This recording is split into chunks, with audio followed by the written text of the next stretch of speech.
बहुत दुखद है, बहुत दुखद घटना हुई है और इस घटना की जितनी निंदा की जाए वो कम है। और जो दुख संकट लोगों के ऊपर आया है, जो टूरिस्ट वहाँ गए थे, चलो दुख संकट आया है उनके ऊपर, जिन परिवारों ने अपने परिवार के सदस्यों को खोया है, जो खोए हुए सदस्य कभी वापस नहीं आए, ऐसी करनी चाहिए यार। दोबारा न हो, देखो उसके लिए सरकार ने आश्वासन दिलाया है कि वो ठोस कदम उठाएंगे।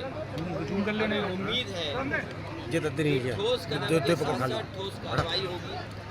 जिससे कि जो भारत के दुश्मन हैं, जो मानवता के दुश्मन हैं, जो हमारे देश के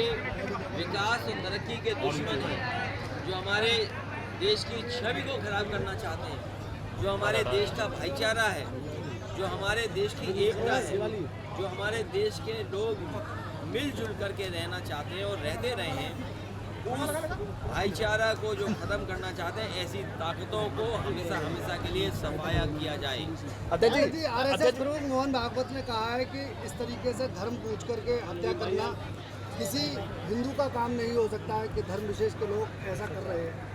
सबसे बड़ी चूक जो हुई है वो चूक है इंटेलिजेंस,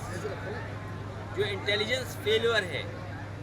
और जितने भी परिवार के वहाँ सदस्य हमसे मिले हैं या जिनके बारे में हम लोगों ने टीवी, अखबार और यूट्यूब के बारे में सुना है, और जो लोग जानकारी दे रहे हैं, जिनसे बातचीत हुई है, वो यही बता रहे हैं न केवल इंटेलिजेंस फेलियर हुआ है, बल्कि समय होते हुए जो कार्रवाई होनी चाहिए थी, जो सैनिक, फौज या मेडिकल मदद होनी चाहिए थी, वो भी नहीं दे पाए हैं। तो इतनी बड़ी चूक कैसे हो रही थी जब भारतीय जनता पार्टी के लोग ही ये मोटिवेट कर रहे थे, जाकर के कश्मीर घूमिए, जम्मू घूमिए या कश्मीर के इन स्थानों पे जाइए। तो आखिरकार इतनी बड़ी सिक्योरिटी लैप्स कैसे हो गया? सबसे बड़ा सवाल ये है कि घटना हुई कैसे, उसकी जानकारी सरकार को क्यों नहीं मिल पाई, और होने के बाद भी जो सूचना मिल रही है, जो परिवार के सदस्य चिल्ला चिल्ला के कह रहे हैं, रो करके कह रहे हैं, दुखी कह रहे हैं कि इतने देर के बाद फौज आई या मेडिकल जो असिस्टेंस मिलनी चाहिए थी वो भी नहीं मिल पाई। बड़े बूढ़े तो जानते ही हैं,